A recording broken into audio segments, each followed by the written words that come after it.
Hello friends, welcome back to my channel कोविड-19 tutorials by advocate R K. साहब। कल हमने बात की थी कॉन्टीजेंट कॉन्ट्रैक्ट्स के बारे में।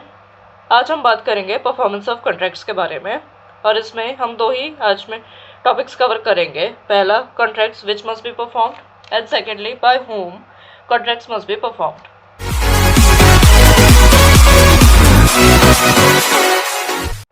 तो आइए शुरू करते हैं। सबसे पहले contracts which must be performed. Section 37, जो सेक्शन 37 है वो बात करता है obligation of parties to the contract. अब अगर दो पार्टीज जो है वो ये कॉन्ट्रैक्ट करती हैं आपस में कि हम अपना जो रिस्पेक्टिव प्रॉमिस है उसको वो परफॉर्म करेंगे, और ये उनकी ऑब्लिगेशन होगी कि उनको अपना जो रिस्पेक्टिव पार्ट है वो उनको परफॉर्म करना ही करना है। बट अगर या तो ये एक्ट की कुछ प्रोविजंस है वो कहती हैं कि नहीं, आपको अपना पार्ट परफॉर्म करने की ज़रूरत नहीं है, या कोई और लॉ कह देता है कि नहीं, आपको ज़रूरत नहीं अपना पार्ट परफॉर्म करने की, तो उन सिचुएशन में जो पार्टीज़ हैं उनकी कोई ड्यूटी नहीं है अपना पार्ट परफॉर्म करने की। अब जो ये प्रॉमिस है, जो लीगल रिप्रेजेंटेटिव्स होते हैं पार्टीज के, उसको भी ये बाउंड कर सकता है। आइए जानते हैं अब इसके कुछ इलस्ट्रेशंस। ए जो है वो बी से ये प्रॉमिस करता है कि मैं आपको कुछ गुड्स डिलीवर करूंगा, और बी ये कहता है कि ठीक है, उन गुड्स के बदले मैं आपको 1000 रुपीज़ पे करूंगा। अब ए की डेथ हो जाती है अपना पार्ट परफॉर्म करने से पहले ही, दैट इज डिलीवरी से पहले ही उसकी जो है वो डेथ हो जाती है। अब ए के जो लीगल रिप्रेजेंटेटिव्स हैं वो बी को गुड्स डिलीवर करेंगे, और बी की ये ड्यूटी है कि वो जो 1000 रुपीज़ जो कि उसने ए को पे करने थे, अब वो अपने लीगल रिप्रेजेंटेटिव्स को वो पे करेगा, ए के लीगल रिप्रेजेंटेटिव्स को। ए जो है वो बी से ये प्रॉमिस करते हैं कि मैं आपके लिए जो है पिक्चर पेंट करूंगा, बट पिक्चर की पेंटिंग से पहले ही जो है ए की डेथ हो जाती है। अब ए के लीगल रिप्रेजेंटेटिव्स को नहीं कहा जाएगा कि आप अपना जो परफॉर्मेंस कि अपना जो आप कॉन्ट्रैक्ट है उसको वो परफॉर्म करो, क्योंकि ये ए के टैलेंट के ऊपर बेस्ड था। अगर कोई भी टैलेंट के ऊपर अगर बेस्ड है तो उन सिचुएशंस में आप उसके लीगल रिप्रेजेंटेटिव्स को नहीं कह सकते हो कि आप अपना जो कॉन्ट्रैक्ट है उसको वो परफॉर्म करो। अब बात करते हैं हम सेक्शन 38 की, effect of refusal to accept offer of promise. जहाँ पे कि प्रॉमिसर जो है उसने ऑफर किया है कि मैं अपना पार्ट जो है वो परफॉर्म करूंगा, बट जो दूसरी पार्टी है वो उसको मना कर देती है, दैट इज वो उस ऑफर को एक्सेप्ट नहीं करती है, तो जो प्रॉमिसर है ना तो वो रिस्पॉन्सिबल होगा अपना पार्ट पे परफॉर्म करने के लिए, और ना ही उसका कोई राइट होगा वो लूज होगा उसकी उस कॉन्ट्रैक्ट के अंडर।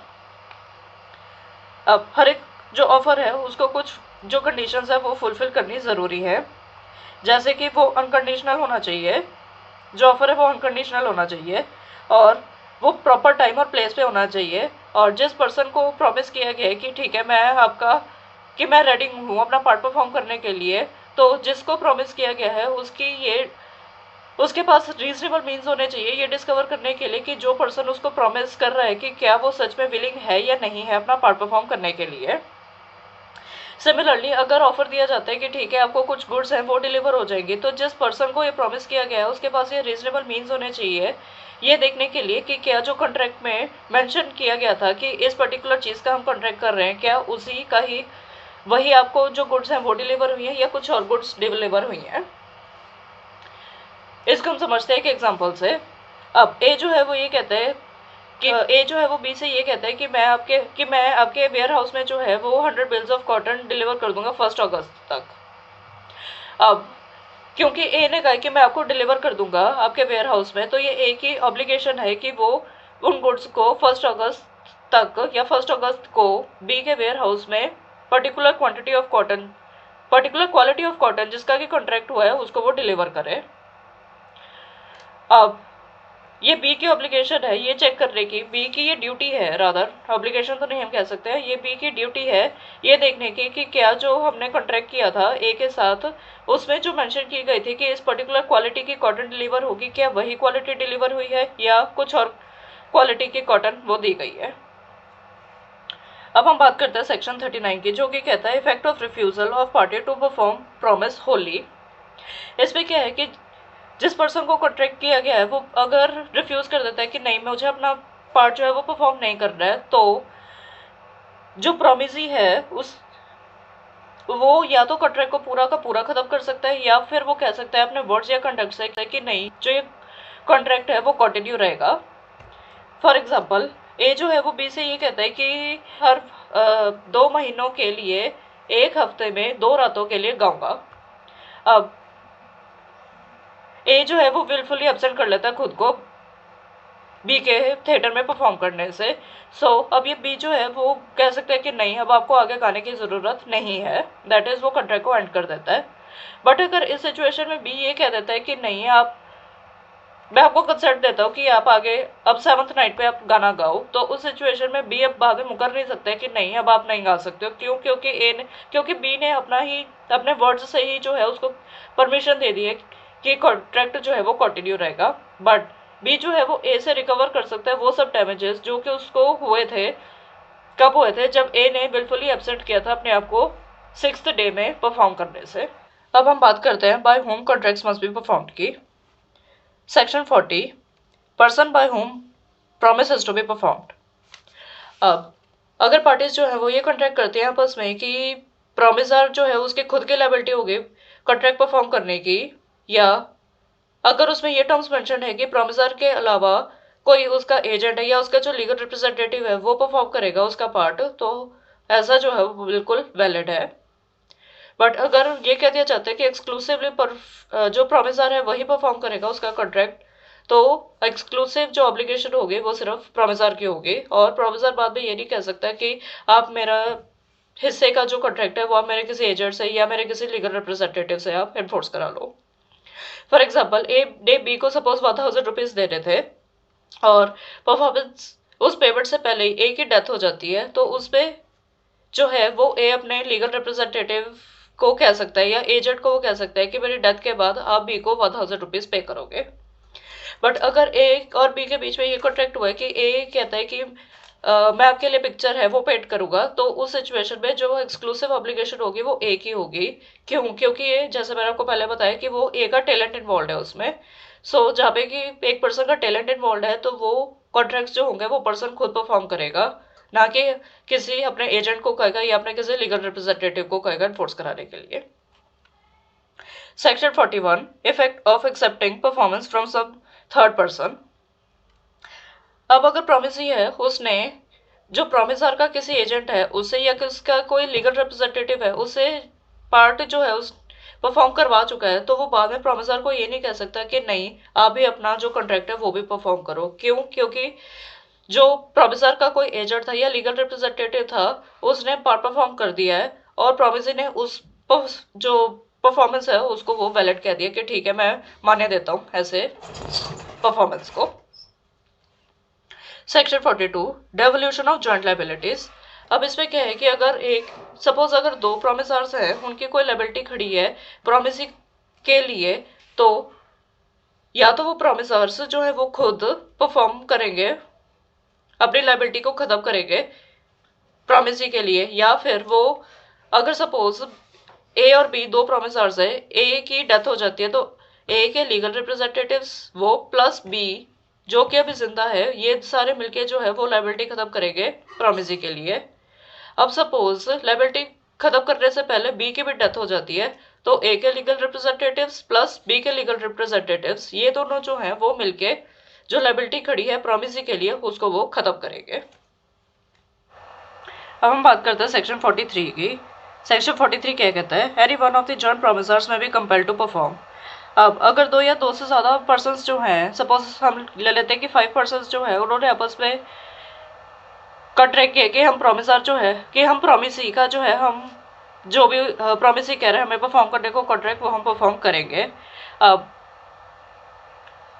प्रोमिसी की ये डिस्क्रिप्शन पे डिपेंड करता है। अब ये प्रोमिसी कह भी सकता है कि आप सारे के सारे जो है वो परफॉर्म करोगे, बट अगर ऐसी कोई इंटेंशन प्रूफ नहीं होती है कॉन्ट्रैक्ट से, दैट इज कॉन्ट्रैक्ट में ऐसा नहीं मेंशन है कि सारे के ही सारे परफॉर्म करेंगे, तो प्रोमिसी जो है वो सपोज एक या दो प्रोमिसर्स को कह सकते हैं कि आप 2 जने या 3 जने जो है वो सारे का सारा प्रॉमिस जो है उसको आप परफॉर्म करोगे। अब ईच प्रोमिसर में कंपेल कंट्रीब्यूशन। अब सपोज 5 थे उनमें से दो को कहा गया है कि आप अपना परफॉर्मेंस दोगे, अपना जो भी कॉन्ट्रैक्ट है वो आप परफॉर्म करोगे, तो वो जो 2 हैं वो बाकी 3 को भी कह सकते हैं कि आप भी हम कंट्रीब्यूट करो अपना जो परफॉर्मेंस है वो देने में, दैट इज जो कॉन्ट्रैक्ट है उसको वो परफॉर्म करो। Sharing of loss by default in contribution. अब सपोज दो की डिफॉल्ट की वजह से कोई लॉस होता है, तो वो जो लॉस है वो सारे आपस में जो है वो इक्वली उसको डिवाइड करेंगे। अब इसको समझते हैं एग्जांपल से, इस सेक्शन को समझते हैं हम कुछ एग्जांपल से। अब ए, बी और सी ये क्या है, ये 3 पर्सन है, वो जॉइंटली प्रॉमिस करते हैं डी को कि हम आपको 3000 रुपीज पे करेंगे। अब डी जो है वो कंपल करवा सकता है इस परफॉर्मेंस को या तो ए के थ्रू या बी के थ्रू या सी के थ्रू। अब सपोज ए, बी और सी 3 पर्सन थे, उन्होंने जॉइंटली प्रॉमिस किया था कि डी को कि हम आपको 3000 रुपीज पे करेंगे। अब सी फेल हो गया है पेमेंट करने से, और ए और बी जो है वो श्योरिटीज है। सो ए और बी जो है वो डी को पेमेंट करने के बाद सी से अपनी जो अमाउंट है उसको वो निकलवा सकते हैं। इफेक्ट, अब सेक्शन 44 की हम बात करते हैं। Effect of release of one joint promiser. अब अगर प्रॉमिसी कहता है कि जैसे सपोज 5 प्रॉमिसर्स हैं, उन 5 प्रॉमिसर्स में से अगर प्रॉमिसी कहता है कि चलो मैं 3 को डिस्चार्ज कर देता हूँ परफॉर्म करने से अपना जो भी कॉन्ट्रैक्ट वगैरह है, तो जो बाकी के 2 हैं उनकी लायबिलिटी खत्म नहीं होगी, उनकी लायबिलिटी खड़ी रहेगी। दैट इज जहाँ पे वो 5 में डिवाइड हो गया था, अब वो 3 उनमें से डिस्चार्ज हो गया, तो वो बाकी के अब जो 2 हैं उनके ऊपर पूरा बर्डन है सारा अपना कॉन्ट्रैक्ट परफॉर्म करने की। और ना ही इससे उनकी जो भी रिस्पॉन्सिबिलिटी है बाकी 2 की वो खत्म होगी। सिर्फ इसलिए ना ही वो ये कह सकते हैं कि बाकी 3 को आपने डिस्चार्ज कर दिया तो हमें भी डिस्चार्ज करो। नो, उनकी जो रिस्पॉन्सिबिलिटी होगी कॉन्ट्रैक्ट को परफॉर्म करने की वो खड़ी रहेगी। अब हम बात करते हैं सेक्शन 45 की, जो कि कह रहा है डेवोल्यूशन ऑफ जॉइंट राइट्स। अब सपोज एक प्रॉमिसी है, उसने 2 प्रॉमिसर्स से कुछ पेमेंट ली है, कुछ उसने लोन लिया है, तो जो 2 बाकी के जो प्रॉमिसर्स हैं वो एनफोर्स करा सकते हैं अपना कॉन्ट्रैक्ट ए के खिलाफ। बट अगर उन दोनों में से किसी एक की डेथ होती है, तो जिसकी डेथ हुई है वो प्लस जो सर्वाइविंग प्रॉमिसर है वो सारे आपस में मिलके जो है वो प्रॉमिसी को कहेंगे कि आप हमारा जो भी कॉन्ट्रैक्ट हुआ है वो आप परफॉर्म करो। अब अगर सपोज दूसरे प्रॉमिसर की भी डेथ हो जाती है, तो फिर दोनों प्रॉमिसर्स के जो लीगल रिप्रेजेंटेटिव्स हैं वो आपस में इकट्ठे होके प्रॉमिसी को कहेंगे कि आप अपना जो कॉन्ट्रैक्ट है उसको वो परफॉर्म करो। इसको हम समझते हैं कि इलस्ट्रेशन से। ए जो है वो बी को कहता है कि बी और सी 2 जनों से सपोज 2000 रुपीज का लोन लेता है, और वो ये कहता है कि मैं इंटरेस्ट के साथ जितना भी आपका अमाउंट होगा वो मैं आपको पे कर दूंगा। अब अमाउंट उसने पे नहीं किया और उससे पहले सपोज बी की डेथ हो जाती है, तो बी के लीगल रिप्रेजेंटेटिव्स प्लस सी जो है वो ये कहेंगे कि आप हमारी जो लोन अमाउंट है वो प्लस जो इंटरेस्ट है उसके ऊपर जितना भी लगा वो आप पे करो। अब सपोज सी की भी डेथ हो जाती है, तो उस सिचुएशन में क्या है कि बी के लीगल रिप्रेजेंटेटिव्स और सी के लीगल रिप्रेजेंटेटिव्स जो है वो आपस में इकट्ठे होके बी को ए को कहेंगे कि आप हमारा जो लोन अमाउंट है वो प्लस जो आप इंटरेस्ट लगा है उस लोन अमाउंट पे वो आप हमें पे करो। सो फ्रेंड्स, आज के लिए बस इतना ही। अगर आपको मेरा ये वीडियो पसंद आया तो प्लीज़ मेरे चैनल को सब्सक्राइब करना ना भूलें और बेल आइकन दबाना ना भूलें। Thank you.